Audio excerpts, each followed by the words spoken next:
Le téléphone de l'hôpital sonne à 15h47 pendant que je fais mes exercices de kinésithérapie.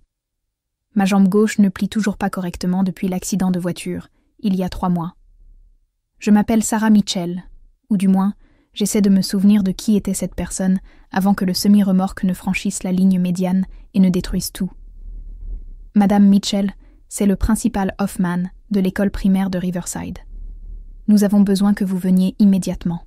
C'est à propos de votre fils, Lucas.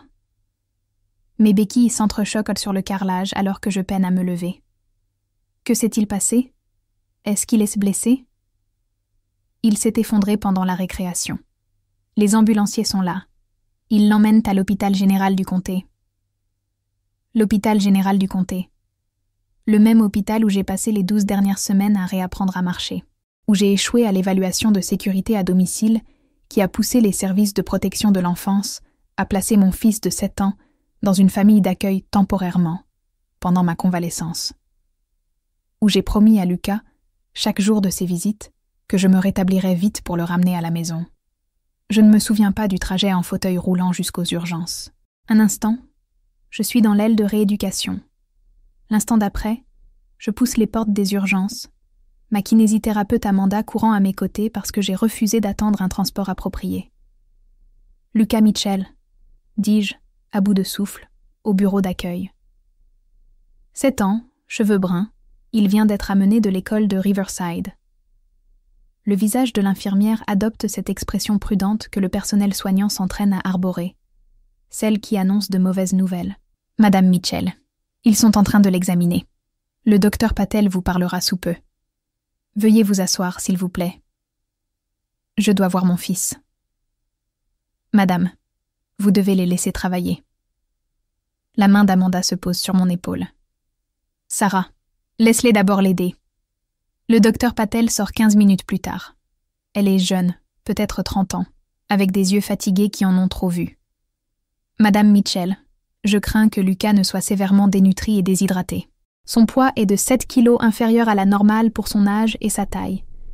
Nous faisons des analyses, mais les résultats préliminaires montrent des signes de privation nutritionnelle prolongée. J'ai l'impression que le fauteuil roulant s'enfonce dans le sol. C'est impossible. Il est chez les Henderson depuis 3 mois. C'est une famille d'accueil agréée. Les services sociaux les ont approuvés. Quand avez-vous vu Lucas pour la dernière fois? Dimanche, il y a 6 jours. Nos visites supervisées ont lieu 1 fois par semaine. Ma voix se brise. Il semblait mince, mais ils ont dit qu'il était un mangeur difficile, qu'il s'adaptait. Madame Mitchell, ce n'est pas un mangeur difficile. C'est une privation de nourriture systématique. Nous avons également trouvé de nombreuses ecchymoses sur son torse et son dos, à différents stades de guérison. Certaines marques semblent provenir d'une ceinture ou d'un objet similaire. Le monde bascule. Quelqu'un a battu mon fils? J'ai déjà contacté les services sociaux et la police. C'est une situation de signalement obligatoire. Chapitre 2. L'enfant qui a cessé de parler. Il me laisse enfin le voir. Lucas est allongé dans un lit d'hôpital qui le fait paraître incroyablement petit, une perfusion reliée à son bras maigre. Ses pommettes ressortent comme jamais auparavant. Ses yeux sont fermés, mais je peux voir les cernes sombres en dessous, le creux qui n'était pas là il y a 3 mois. Mon bébé, je chuchote en approchant mon fauteuil roulant de son lit. Maman est là. Ses yeux s'ouvrent lentement. Ses magnifiques yeux bruns comme ceux de son père. Le père qui est mort à l'étranger avant même que Lucas n'ait 2 ans. Des yeux qui s'illuminaient quand il me voyait. Maintenant, ils sont vides, hantés. Maman. Sa voix est à peine audible. Je suis là, mon chéri. Tu es en sécurité maintenant. Les médecins s'occupent de toi. Je tends la main pour prendre la sienne, mais il a un mouvement de recul. Il se dérobe à mon contact. Ce petit geste brise quelque chose de fondamental en moi. Lucas, que s'est-il passé? Qui t'a fait du mal? Il détourne son visage de moi. Je ne peux pas le dire. Il a dit que ce serait pire si je parlais. Il? Monsieur Henderson ?» Le corps entier de Lucas se met à trembler. « S'il te plaît, ne me fais pas retourner là-bas, maman. S'il te plaît, je serai sage. Je serai si sage, mais ne me fais pas y retourner. » « Tu ne retourneras jamais là-bas. Je te le promets, mon bébé. Quoi qu'il soit arrivé, c'est fini. Tu l'avais déjà promis. Sa voix est si petite, si vaincue. Tu avais promis que tu viendrais me chercher bientôt, mais tu ne l'as jamais fait. 3 mois, maman. 3 longs mois. La culpabilité s'abat sur moi comme un poids physique. Il a raison. Je l'avais promis. Chaque dimanche, pendant nos visites supervisées d'1 heure dans cette froide salle de conférence des services sociaux, je promettais que j'allais mieux, que je passerais bientôt l'évaluation à domicile, qu'il rentrerait à la maison. Je sais, mon bébé, je suis tellement désolée, mais je vais mieux maintenant. Ma jambe guérit. Nous allons rentrer à la maison ensemble, je le jure. Mais même en le disant, je sais que ce n'est plus aussi simple. Chapitre 3. 3 mois plus tôt. La salle d'audience sentait le vieux bois et les rêves brisés. La juge Morrison était assise derrière son pupitre, examinant le rapport des services sociaux pendant que j'étais dans mon fauteuil roulant, portant encore la minerve de l'accident. « Madame Mitchell, bien que le tribunal compatisse à vos blessures, il n'en demeure pas moins que vous ne pouvez actuellement pas fournir les soins physiques adéquats à un enfant de 7 ans. Vous ne pouvez pas monter les escaliers jusqu'à votre appartement du 2e étage. Vous ne pouvez pas le conduire à l'école, ni préparer les repas tout en gérant votre propre rétablissement. Votre honneur, ma sœur Rebecca vit à 2 rues d'ici. Elle a proposé de m'aider. Votre sœur travaille à plein temps et a 3 enfants. Le tribunal doit donner la priorité à la stabilité et à la sécurité de Lucas. » Mon avocate commise d'office s'éclaircit la gorge. « Votre honneur, c'est temporaire. Madame Mitchell fait d'excellents progrès en kinésithérapie. C'est précisément pourquoi ce placement est temporaire. » La voix de la juge Morrison s'adoucit légèrement. « Madame Mitchell, ce n'est pas une punition. Nous ne mettons pas fin à vos droits parentaux. Lucas sera placé dans une famille d'accueil expérimentée pour une durée estimée de 3 à 4 mois, le temps que vous terminiez votre rééducation. Vous aurez des visites hebdomadaires supervisées. Une fois que vous aurez réussi l'évaluation de sécurité à domicile, il rentrera chez vous. » Raymond et Patricia Henderson étaient assis de l'autre côté de la salle, ressemblant à une photo d'agence des parents d'accueil parfaits. Il avait 52 ans, policier à la retraite aux cheveux d'argent et au sourire bienveillant. Elle avait 48 ans, ancienne institutrice qui restait à la maison pour s'occuper des enfants placés. Ils avaient accueilli 17 enfants au cours de la dernière décennie, des références élogieuses des services sociaux. Une belle maison en banlieue avec un jardin et un golden retriever. « Les Henderson ont l'expérience des placements temporaires », m'avait assuré l'assistante sociale, Margaret Chen. « Ils comprennent que Lucas retournera auprès de vous. Ils sont très favorables à la réunification familiale. » Lucas était assis à côté de moi, me tenant la main. « Maman, je ne veux pas aller avec des étrangers.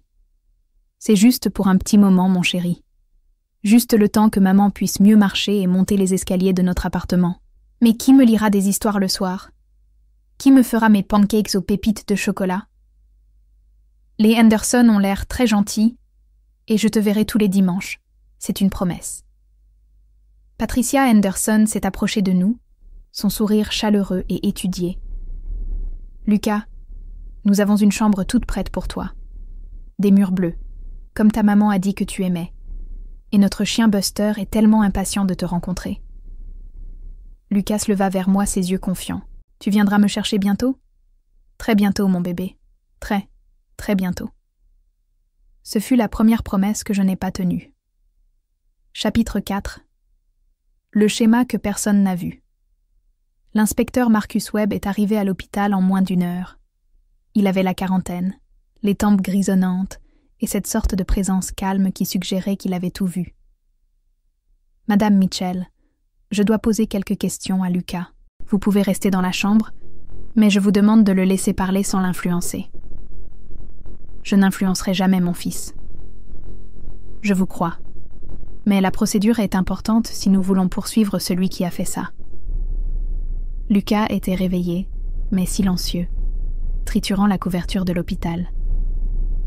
L'inspecteur Webb a approché une chaise près du lit, sa voix douce. « Salut, Lucas. Je suis l'inspecteur Webb.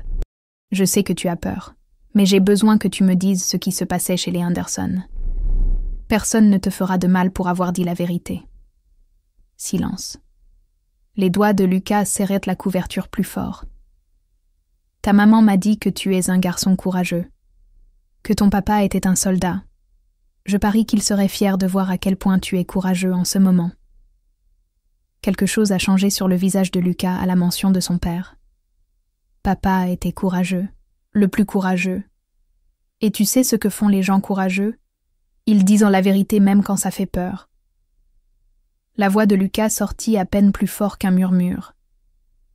Monsieur Henderson dit que je mange trop, que je coûte cher à nourrir et que je devrais être reconnaissant pour la nourriture que je reçois.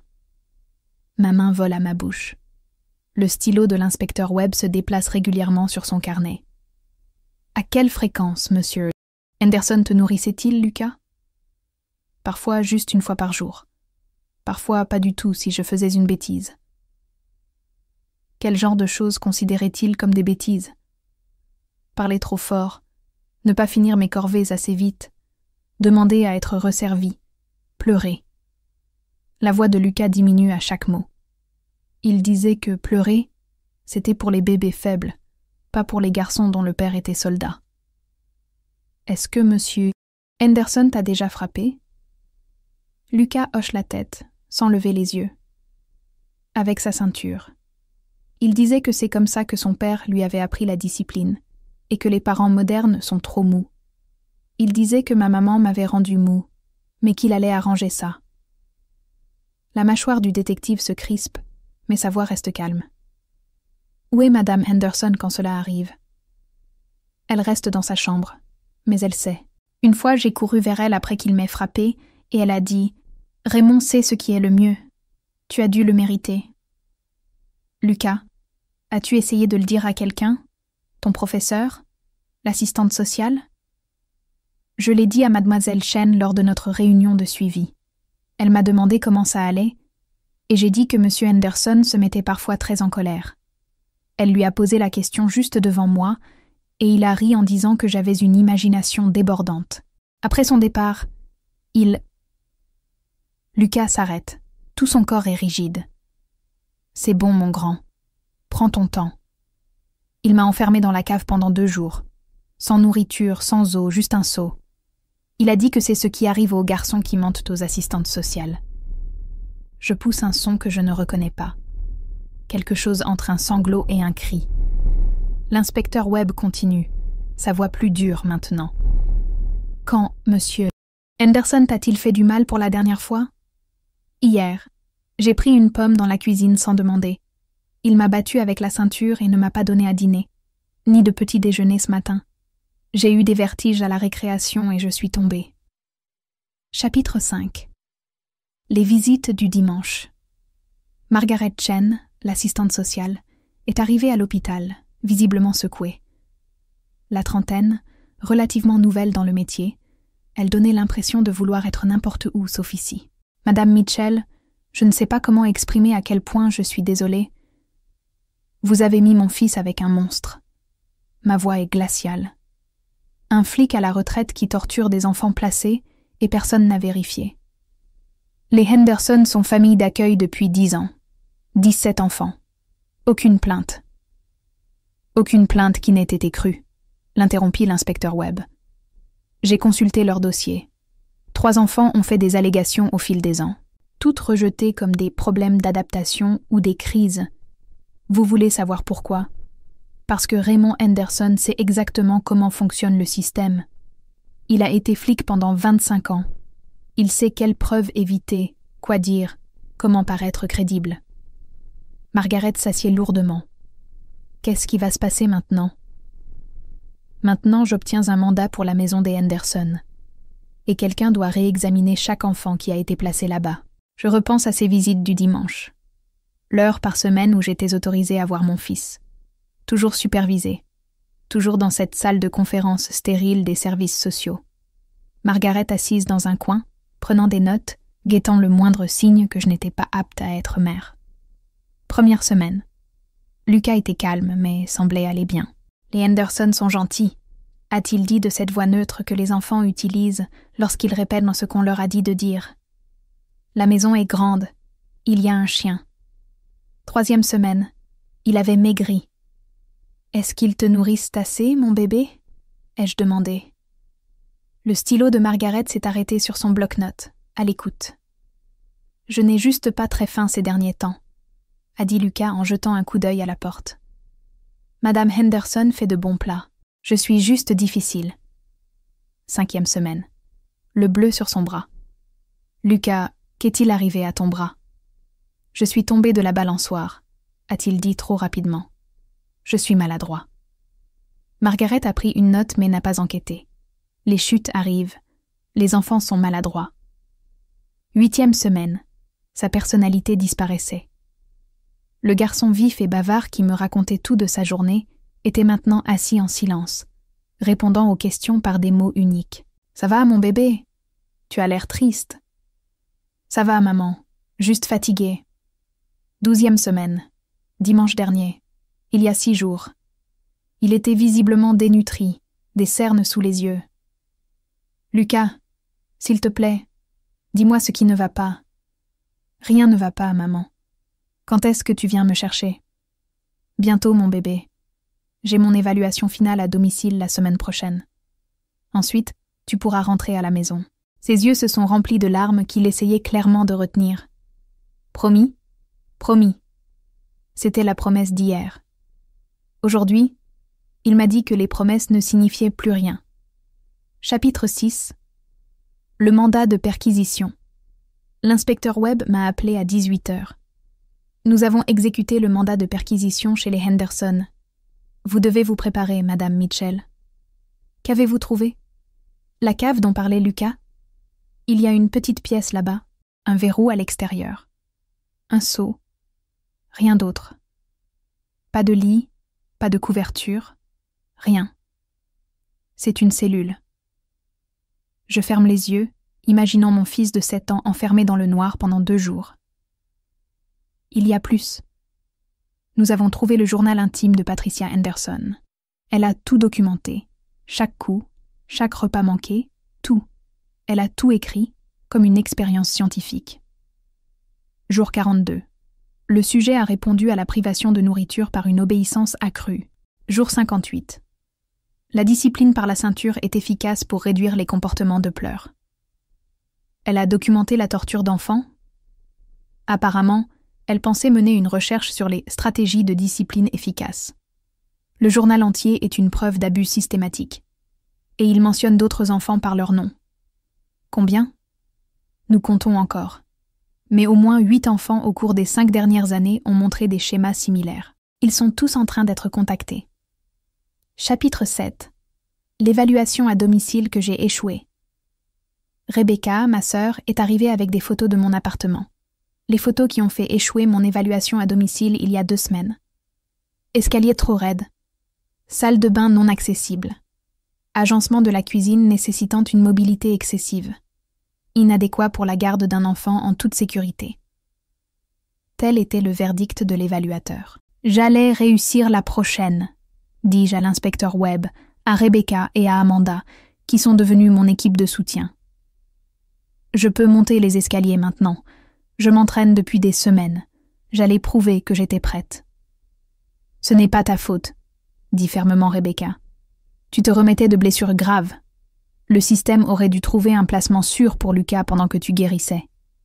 Au lieu de ça, ils l'ont donné à des monstres. J'aurais dû insister davantage. Ces visites du dimanche, je savais que quelque chose n'allait pas. Je le sentais.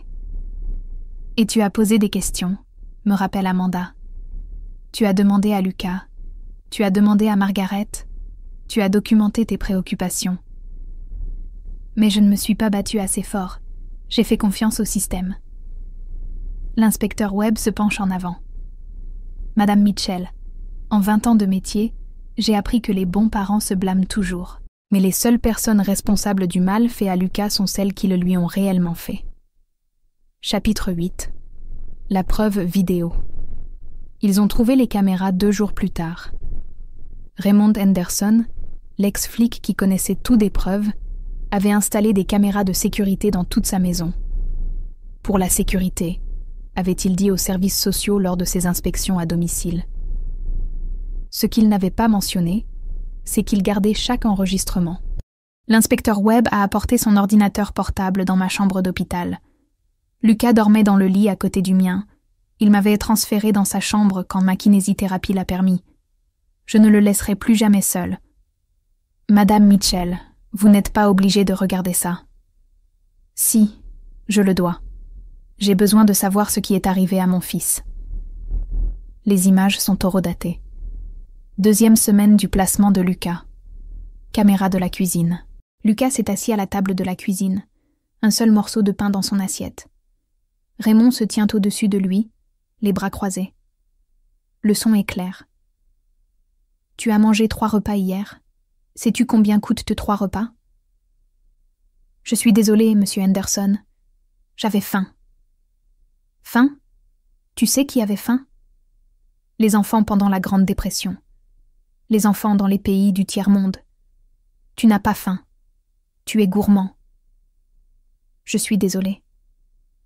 Désolée ne paie pas les courses. Aujourd'hui, tu as du pain et de l'eau. Peut-être que demain tu te souviendras d'être reconnaissant. Lucas mange le pain lentement, essayant de le faire durer. Patricia traverse le champ de la caméra, voit tout, ne dit rien. Un autre extrait. 5e semaine. Caméra de la cave. Raymond traîne Lucas dans les escaliers par le bras. Lucas pleure, supplie. « S'il vous plaît, monsieur Henderson, je suis désolée, je ne répondrai plus.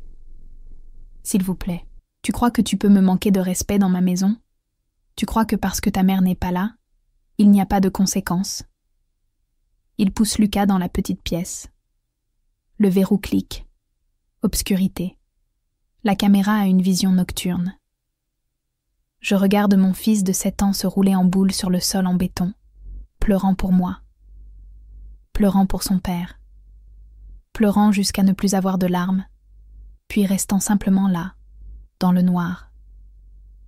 8 heures passent sur l'horodateur. 12. 24. 48. Quand Raymond ouvre enfin la porte, Lucas peut à peine tenir debout. « As-tu appris ta leçon ?»« Oui, monsieur. »« Qu'as-tu appris ?»« J'ai appris à être reconnaissant et respectueux. »« Bien. Maintenant, va te nettoyer. Tu sens mauvais. » Je vomis dans la poubelle à côté de mon lit. L'inspecteur Webb ferme l'ordinateur portable. Il y a 63 autres extraits comme celui-ci, sur 3 mois. Nous avons tout ce dont nous avons besoin. Chapitre 9. L'arrestation des Henderson. Ils ont arrêté Raymond et Patricia Henderson à leur domicile. Les voisins ont regardé les menottes être passées aux policiers à la retraite qui avaient été volontaires pour la surveillance du quartier, à l'ancienne enseignante qui préparait des biscuits pour chaque collecte de fonds de l'école. « Il doit y avoir une erreur », a déclaré un voisin aux caméras de télévision. Les Henderson sont des piliers de la communauté. Lors de la conférence de presse, l'inspecteur Webb n'a pas mâché ses mots. Raymond et Patricia Henderson ont systématiquement maltraité au moins 9 enfants placés au cours des 5 dernières années. Ils les ont affamés, battus, enfermés à l'isolement et ont tout documenté. Ce n'était pas de la discipline. C'était de la torture. La communauté était sous le choc. Le système de placement familial était en plein désarroi. Les services sociaux ont annoncé un examen complet de toutes les familles d'accueil agréées. Trop tard pour Lucas. Trop tard pour les 8 autres enfants dont les noms figuraient dans le journal de Patricia. L'avocat de Raymond a tenté de plaider la discipline à l'ancienne et une éducation stricte. Le procureur, armé des preuves vidéo et du journal de Patricia, a déposé des accusations. 9 chefs d'accusation de maltraitance d'enfants, 9 chefs d'accusation de séquestration, 9 chefs d'accusation de voies de fait, 9 chefs d'accusation de mise en danger d'enfants. Patricia a prétendu qu'elle avait peur de Raymond, qu'elle était aussi une victime. Son journal racontait une autre histoire. Les méthodes de Raymond sont dures mais efficaces. La psychologie moderne dorlote les enfants. Nous élevons une génération de mauviettes. Notre approche produit des enfants obéissants, respectueux, qui comprennent les conséquences. Elle n'était pas une victime. Elle était une complice. Chapitre 10. Les autres enfants. L'enquête des services sociaux a révélé que 8 autres enfants avaient été placés chez les Henderson au cours des 5 dernières années. Tous présentèrent des schémas similaires. Perte de poids, changement de comportement, peur des figures d'autorité, accumulation de nourriture. Tous avaient essayé de le dire à quelqu'un. Tous avaient été ignorés. Jamal, aujourd'hui âgé de 12 ans, avait dit à son conseiller scolaire que M. Henderson le frappait. Le conseiller a appelé les services sociaux. Les services sociaux ont enquêté. Raymond leur a montré sa maison propre, ses recommandations des forces de police, ses certifications de parents d'accueil. Jamal a été étiqueté comme difficile et enclin à mentir pour attirer l'attention. Emma, aujourd'hui âgée de 14 ans, avait dit à son assistante sociale qu'elle avait tout le temps faim. L'assistante sociale a noté des problèmes d'adaptation et un possible trouble de l'alimentation. On a recommandé à Emma une thérapie pour ses problèmes psychologiques. Tyler, aujourd'hui âgé de 10 ans, avait montré des bleus à son professeur. Raymond a expliqué que Tyler s'était battu au parc. Raymond, le flic à la retraite, a été cru. Tyler, l'enfant placé avec des problèmes de comportement, ne l'a pas été. Le schéma était clair. Raymond et Patricia avaient soigneusement cultivé une image de parents d'accueil respectables et expérimentés. Ils savaient exactement quoi dire, comment expliquer les inquiétudes, comment faire passer des enfants placés en difficulté pour des personnes non fiables. Et le système les a crus à chaque fois. Chapitre 11. Mon témoignage. L'audience préliminaire a eu lieu alors que j'étais encore en kinésithérapie. Je suis entrée dans la salle d'audience en fauteuil roulant, Amanda à mes côtés. Lucas était avec Rebecca. Nous avions convenu qu'il n'avait pas besoin d'être là. Raymond Henderson était assis à la table de la défense en costume, ressemblant à un grand-père distingué. Patricia était assise à côté de lui, s'épongeant les yeux avec un mouchoir. J'ai été appelée à la barre. La procureure, Janet Morris, m'a guidée à travers mon témoignage. Madame Mitchell, décrivez le Lucas que vous connaissiez avant son placement chez les Henderson. Il était heureux, énergique, il aimait l'école, la lecture, faire des blagues. Il parlait constamment. Des dinosaures, de l'espace, de ce qu'il voulait devenir plus tard. Il était vif, curieux et joyeux. Et après 3 mois chez les Henderson, c'était un fantôme, silencieux, terrifié, avec 7 kilos en moins, couvert de bleu. Il sursautait quand j'essayais de le toucher. Il m'a dit que les promesses ne signifiaient plus rien. Ma voix se brise. Ils ne lui ont pas seulement fait du mal physiquement, ils ont brisé son esprit. L'avocate de la défense, une femme d'une 50aine d'années nommée Mee Patterson, m'a contre-interrogée. Madame Mitchell, n'est-il pas vrai que vous étiez incapable de vous occuper de Lucas en raison de vos propres blessures? Oui. Et n'est-il pas vrai que vous avez fait confiance au système de placement familial pour lui trouver un lieu sûr? Oui. Donc les Henderson ont été contrôlés, approuvés et agréés par l'État. Vous n'aviez aucune raison de croire qu'ils étaient un peu dangereux, n'est-ce pas? J'avais toutes les raisons. Mon fils dépérissait sous mes yeux chaque dimanche. J'ai signalé mes inquiétudes. Personne n'a écouté. Mais vous ne vous êtes pas battu pour le récupérer. Vous n'avez pas exigé une audience de garde d'urgence. Vous n'avez pas... Je ne pouvais pas marcher, dis-je, la voix montant. J'étais dans un fauteuil roulant. Je venais de survivre à un accident presque mortel. Je faisais tout ce qui était humainement possible pour guérir assez vite pour ramener mon fils à la maison. J'ai fait confiance au système pour le garder en sécurité pendant 3 mois. Était-ce vraiment trop demandé? Le silence se fit dans la salle d'audience. La juge Morrison, la même juge qui avait ordonné le placement, prit la parole. Madame Mitchell, vous pouvez vous retirer. Me Patterson. Je vous rappelle que Madame Mitchell n'est pas en procès ici. Chapitre 12. Le journal intime. Le journal de Patricia Henderson a été versé au dossier comme preuve. La procureure en a lu des extraits à haute voix. Jour 15. Lucas. Le sujet continue de présenter des comportements de dépendance. Les pleurs pour la figure maternelle indiquent une faible régulation émotionnelle. Fréquence des repas réduite de 3 à 2 par jour. Le sujet doit apprendre l'autonomie. Jour 28. Lucas.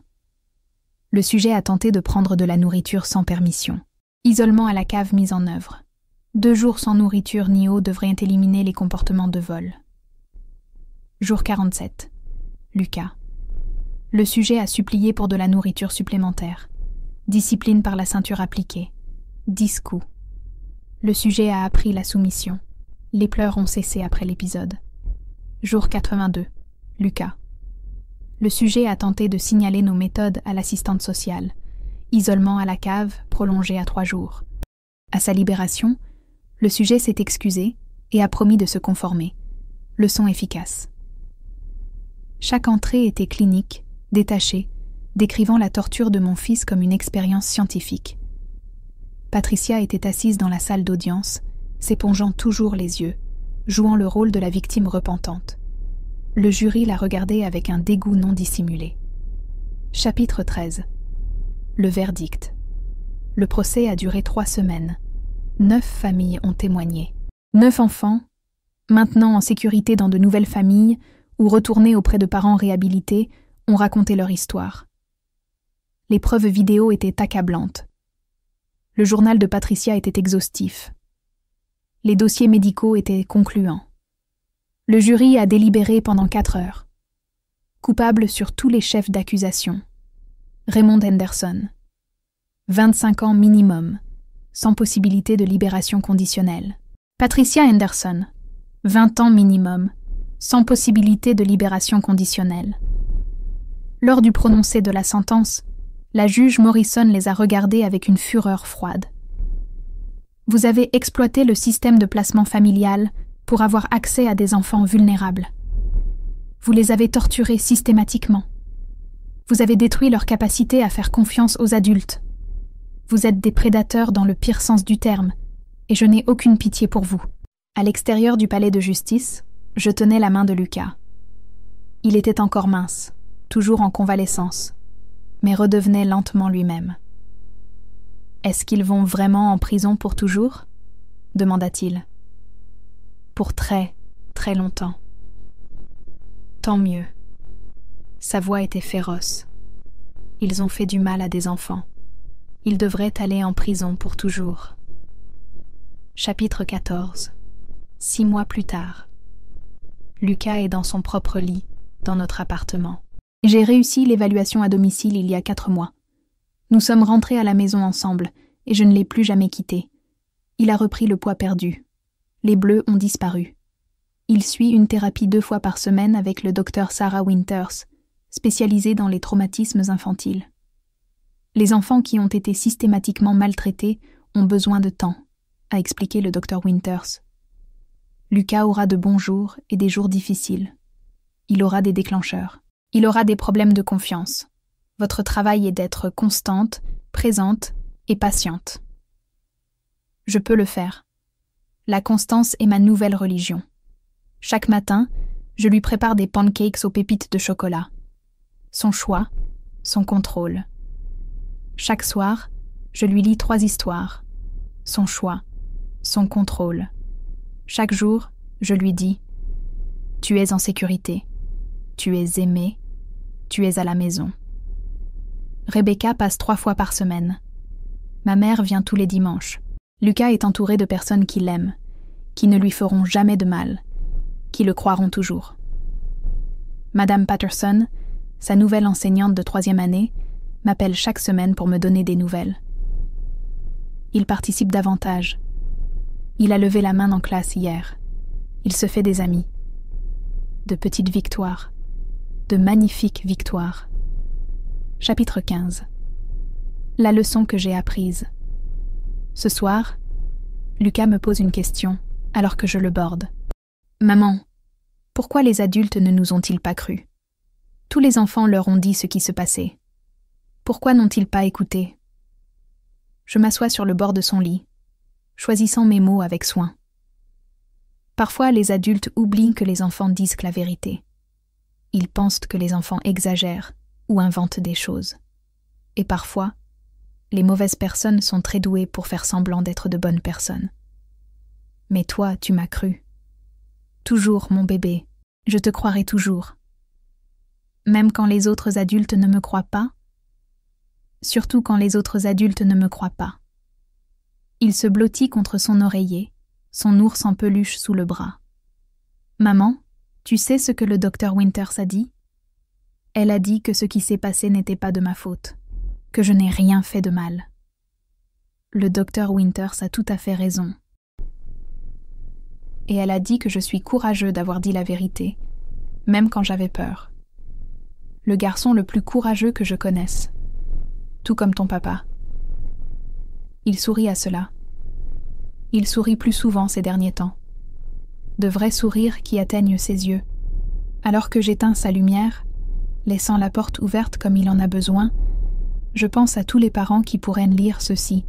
Qui pourrait avoir des enfants en famille d'accueil, en garde partagée, dans n'importe quelle situation où quelqu'un d'autre a une autorité temporaire sur leur enfant.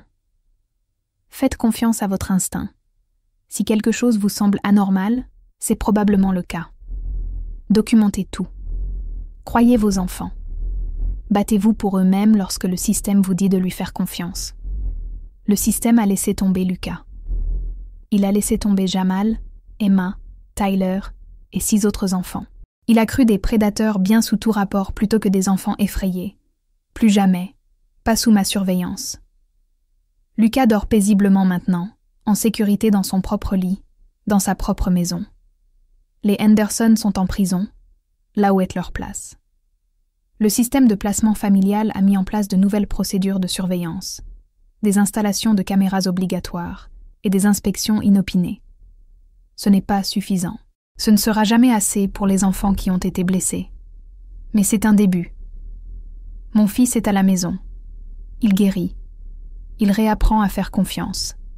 Il apprend que les promesses peuvent être tenues, que les adultes peuvent être sûrs, que sa voix compte. C'est tout ce qui importe. Si cette histoire résonne en vous, si elle vous rappelle d'écouter la voix des enfants, de faire confiance à votre instinct, de vous battre pour les plus vulnérables, alors la partager est important. Laissez un commentaire sur vos pensées, vos propres expériences, ou des mots de soutien pour tous les enfants qui ont besoin que quelqu'un les croie. Ensemble, nous pouvons créer un système qui protège les enfants, au lieu de les laisser tomber.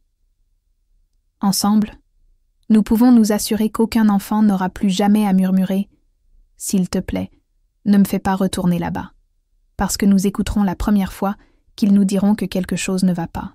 Lucas est la preuve que la guérison est possible, que l'amour l'emporte, que les familles peuvent se reconstruire. C'est la promesse que je tiendrai pour toujours.